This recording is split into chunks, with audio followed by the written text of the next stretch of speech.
Hello everyone at St. Joseph Parish, all the boys and girls over the school and our beloved parishioners.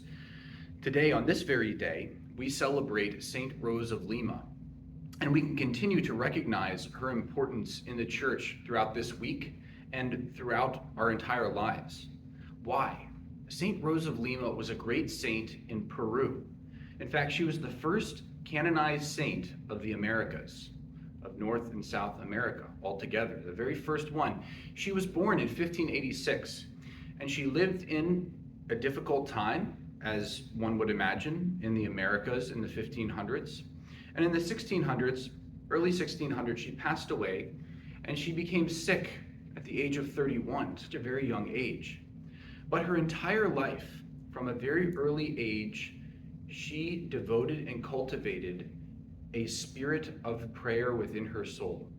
She knew how important it was to have a relationship with her God and to love him and to serve the poor. Today's reading actually focused on the two commandments, right? The 10 commandments are all encapsulated in two commandments that Jesus says. Love God with all your heart, mind, and soul, and love your neighbor as yourself. And that's what St. Rose of Lima did. She loved God with all of her heart, mind, and soul, and loved her neighbor as herself. How did she love God so much? Well, she did it in a few different ways. First of all, she prayed a lot. She prayed spiritually. She prayed with her mind, with her heart, with her soul, and she spent hours doing that. Second, she prayed physically. Did you know there's a type of prayer that you can do physically? And that's called penance. Penance, we might think, is an old-fashioned term or something that died out in the Middle Ages. But no, it did not, because the saints tell us that if we are not doing physical prayer along with our spiritual prayer, we're not doing enough. Our prayers could be answered much faster, and our relationship could be deepened much more with that beautiful dichotomy of physical prayer and spiritual prayer. So what are some of the physical prayers that St. Rose of Lima did? Well, believe it or not, she performed severe penances. Something that I do not encourage everyone to do. And she also fasted. Now, I do encourage that because, for example, the church encourages that to happen during Lent, but you can fast whenever you want.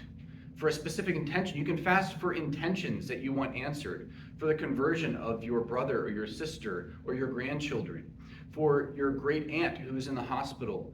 You can offer up physical prayers for them, and that can answer your prayers so much faster. Fasting, for example, can look like not eating something, skipping a meal, or not eating meat, or skipping something that you love. St. Rose of Lima, for example, she did not eat meat. She made a very specific dedication to God that she would not eat meat, not to be fit, not to be trendy and healthy, but because everybody likes meat, let's be honest with you. Everybody likes a hot dog or ribeye. So she gave that up so her prayers could be answered. She also was a great sacrificer and lover of the poor.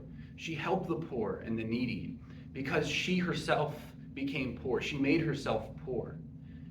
How can we learn how to love the poor without first making ourselves poor? Not just physically poor, but poor in spirit, where Jesus speaks in the Beatitudes, poor in spirit is being humble before God. Let us follow the example of St. Rose of Lima, that we may become humble and poor in spirit, that we pray both spiritually and physically. In my next video, I'm going to talk about the two types of prayer, physical prayer and spiritual prayer.